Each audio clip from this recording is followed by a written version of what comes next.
दुनिया का तालीमी निज़ाम बमुकाबला पाकिस्तान का तालीमी निज़ाम। नाजरीन, इस वक्त तालीमी दर्जाबंदी के एतबार से फिनलैंड पहले नंबर पर है, जबकि सुपर पावर अमेरिका 20वें नंबर पर है। 2023 में फिनलैंड दुनिया का वाहिद मुल्क बन गया है जहां मजमून यानी सब्जेक्ट नाम की कोई चीज नहीं होती। फिनलैंड का कोई भी स्कूल ज्यादा से ज्यादा 195 बच्चों पर मुश्तमिल होता है, जबकि 19 बच्चों पर एक टीचर। दुनिया में सबसे लंबी ब्रेक भी फिनलैंड में होती है। बच्चे अपने स्कूल टाइम में 75 मिनट ब्रेक में गुजारते हैं। दूसरे नंबर पर 57 मिनट की ब्रेक न्यूयॉर्क के स्कूलों में होती है, जबकि हमारे यहाँ अगर वालिदैन को पता चल जाए कि कोई स्कूल बच्चों को पढ़ाने की बजाय इतनी लंबी ब्रेक देता है तो वो अगले दिन ही बच्चे स्कूल से निकलवा लें। खैर, आप दिलचस्प बात मुलाहिजा करें कि पूरे हफ्ते में स्कूलों में महज 20 घंटे पढ़ाई होती है, जबकि असातिज़ा रोजाना अपनी स्किल्स बढ़ाने के लिए 2 घंटे सर्फ करते हैं। 7 साल से छोटे बच्चों के लिए पूरे मुल्क में कोई स्कूल नहीं है और 15 साल से पहले किसी भी किस्म का कोई बाकायदा इम्तिहान भी नहीं।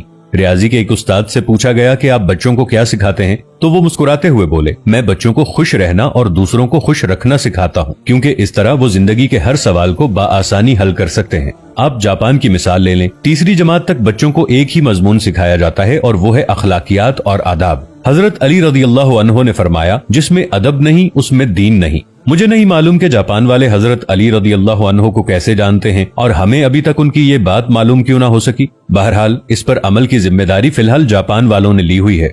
हमारे एक दोस्त जापान गए और एयरपोर्ट पर पहुंचकर उन्होंने अपना तारुफ करवाया कि वो एक उस्ताद हैं, और फिर उनको लगा कि शायद वो जापान के वजीर आजम हैं। अशफाक अहमद साहिब मरहूम को एक दफा इटली में अदालत जाना पड़ा। उन्होंने भी अपना तारुफ करवाया कि मैं उस्ताद हूँ। वो लिखते हैं कि जज समेत कोर्ट में मौजूद तमाम लोग अपनी नशिस्तों से खड़े हो गए और उस दिन मुझे मालूम हुआ कि कौमों की इज्जत का राज उस्तादों की इज्जत में है। ये है कौमों की तरक्की और उरूजो जवाल का राज।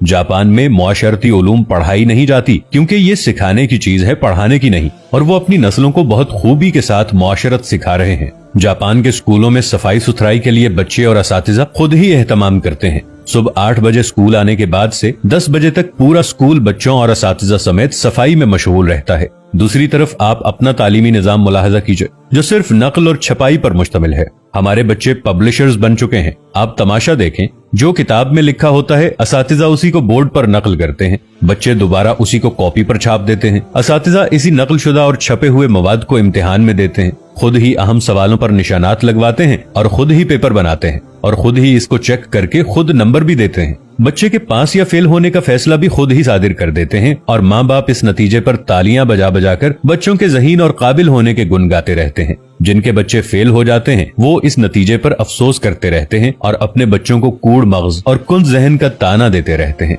हम 13-14 साल तक बच्चों को कतार में खड़ा कर करके असेंबली करवाते हैं और वो स्कूल से फारिग होते ही कतार को तोड़कर अपना काम करवाते हैं। जो जितने बड़े स्कूल से पढ़ा होता है, कतार को रौंदते हुए सबसे पहले अपना काम करवाने का हुनर जानता है। तालिबे इल्मों का स्कूल में सारा वक्त साइंस रटने में गुजरता है और आपको पूरे मुल्क में कोई साइंसदान नामी चीज नजर नहीं आएगी, क्योंकि बदकिस्मती से साइंस सीखने की और खुद तजर्बा करने की चीज है और हम इसे भी रट्टा लगवाते हैं।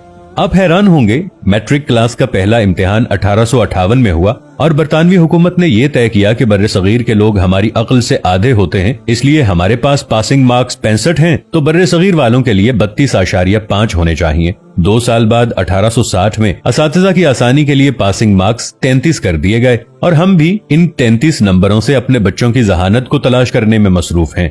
अल्लामा इकबाल के शेर का ये मिसरा इस तमाम सूरत हाल की सही तरीके से तर्जुमानी करता नजर आता है।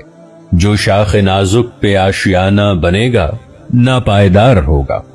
दोस्तों, अगर वीडियो पसंद आई हो तो इस पैगाम को दूसरों तक भी जरूर पहुंचाइएगा। लिहाजा वीडियो को लाइक और शेयर करना मत भूलिएगा।